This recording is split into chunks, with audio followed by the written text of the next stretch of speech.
El tema que estudiaremos el día de hoy es el de definiciones de probabilidad, axiomas de probabilidad y leyes de probabilidad. Ahora bien, vamos a ver los diferentes tipos de probabilidad. El primer tipo de probabilidad, llamada probabilidad clásica o a priori, es de uso limitado, ya que descansa sobre dos condiciones que se deben cumplir estrictamente. El espacio muestral de todos los resultados posibles debe ser finito. Número 2. Los resultados del espacio muestral deben ser igualmente probables. De este modo, la probabilidad se calcula como el número de resultados favorables entre el número total de resultados del espacio muestral. Si se tiene un ejemplo donde en una caja se contienen 3 esferas verdes, 5 amarillas y 4 esferas azules, la probabilidad de sacar una esfera verde será de 3 de 12, es decir, 0.25. La probabilidad de sacar una esfera amarilla será de 5 de 12, es decir, 0.4167. La probabilidad de sacar una esfera azul será de 4 de 12, es decir, 0.3333, mientras que la probabilidad de sacar una esfera verde o azul será de 7 de 12, es decir, 0.5833.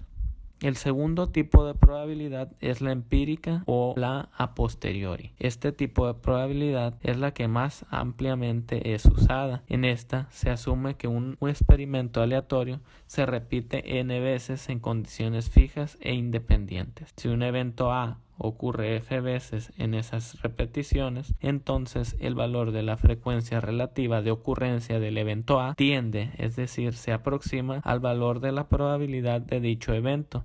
Mientras más grande sea el número de ejecuciones, esto quiere decir que siempre la probabilidad empírica se termina igualando a la probabilidad real, calculada de manera clásica, mientras más se repite el experimento. Teniendo el mismo ejemplo de las esferas en la caja, si se realiza el experimento de extraer una esfera 15 veces regresándola en cada ocasión y en 5 de ellas sale verde, la frecuencia relativa será 5 entre 15, un tanto alejado de la probabilidad real de 0.25. Al extraerla 30 veces y obtener 8 verdes, la frecuencia relativa es de 8 entre 30, acercándose un poco más al valor real de 0.25. De este modo, conforme más se vaya repitiendo el experimento, se podrá observar que más se acerca el valor de la frecuencia relativa a la de la probabilidad real. La probabilidad obtenida de esta manera es únicamente una estimación del valor real. Cuanto mayor sea el número de repeticiones del experimento, mejor será la estimación de la probabilidad. En el caso de la probabilidad subjetiva, al contar con un enfoque basado en la intuición y creencias de las personas, un mismo evento puede recibir probabilidades diferentes por individuos distintos. Ejemplo 1, probabilidad de que me guste una nueva canción. Ejemplo 2, probabilidad de aprobar una materia. Debido a todo lo anterior, este tipo de probabilidad no tiene validez científica. Los axiomas son verdades incuestionables, universalmente válidas y evidentes, que se utilizan a menudo como principios en la construcción de una teoría, y tal es el caso de los axiomas de probabilidad. El primer axioma nos dice que la probabilidad de un evento A es mayor o igual que 0, pero menor o igual que 1, es decir, que la probabilidad calculada solamente podrá ser un número entre 0 y 1. El segundo axioma le asigna al espacio muestral completo una probabilidad de 1, es decir, la suma de todas las probabilidades de todos los resultados en el espacio muestral debe ser igual a 1. El tercer y último axioma indica que si dos eventos A y B son mutuamente excluyentes, la probabilidad de la unión de ambos se calcula sumando las probabilidades individuales. Ahora bien, ¿cómo podemos asignar probabilidades a diferentes eventos en un espacio muestral? La asignación de probabilidad a todos los eventos se determina en un modelo matemático llamado modelo probabilístico. A fin de que el modelo sea válido, la asignación de las probabilidades debe satisfacer los axiomas previamente explicados. Al asignar probabilidades, debe concordar con el concepto de probabilidad, es decir, la proporción de veces que se espera que ocurra el evento. Si no, de nada sirve tener un modelo donde no se cumpla lo que se está calculando. Si el espacio muestral de un experimento es finito de n resultados y la naturaleza del experimento muestra que estos n resultados son igualmente probables, entonces podemos asignar la misma probabilidad a cada resultado, donde esta probabilidad debe ser igual a 1 entre n, es decir, 1 entre el número de resultados totales.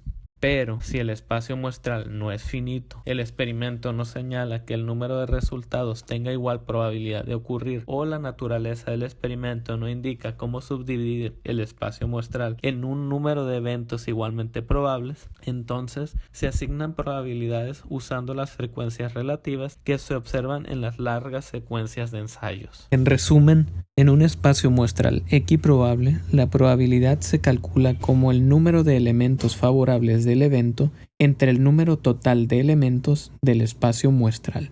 En cambio, en espacios muestrales infinitos, o bien que no sean equiprobables, la probabilidad se calcula como el número de veces en que ocurre el evento entre el número de experimentos realizados, solo una aproximación a la probabilidad real. En conclusión, podemos decir que el cálculo de probabilidades se convierte en problemas de conteo, puesto que, en los problemas de probabilidad clásica, es esencial contar adecuadamente el número de resultados totales de cierto experimento y la cantidad de resultados favorables de un evento posible de este experimento, dándonos un resultado exacto de la probabilidad, y en el caso de los problemas de probabilidad empírica, tenemos que llevar una estadística o conteo de las veces que se ha realizado el experimento y de la cantidad de veces en las que haya ocurrido un evento de interés.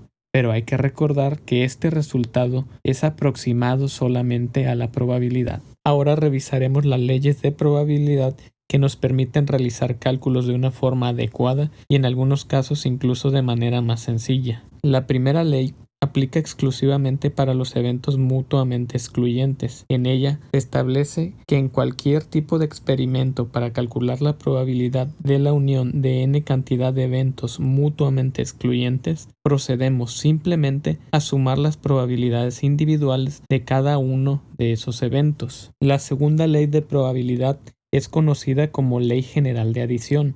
Esta ley se emplea cuando deseamos determinar la probabilidad de la unión de dos eventos con intersección, para lo cual sumamos la probabilidad del evento A más la probabilidad del evento B y procedemos a restarle la intersección de ambos eventos.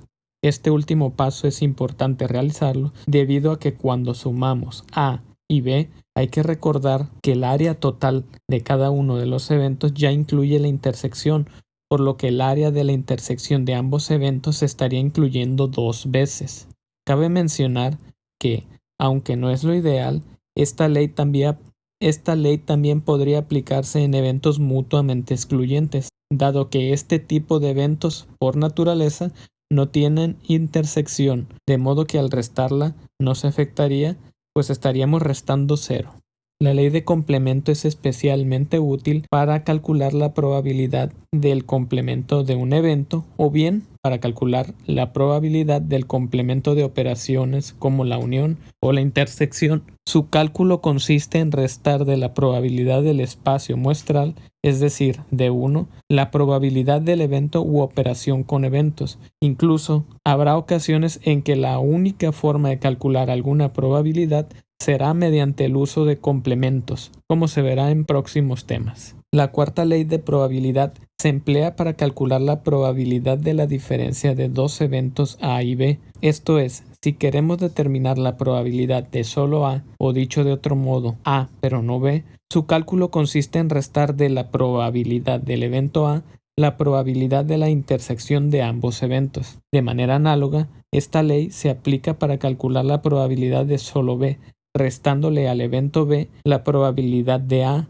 intersección con B. Con esto hemos llegado al final de este video. Habiendo dominado estos temas, estás listo para empezar a realizar cálculos de probabilidad que pronto veremos en otro video. Hasta pronto.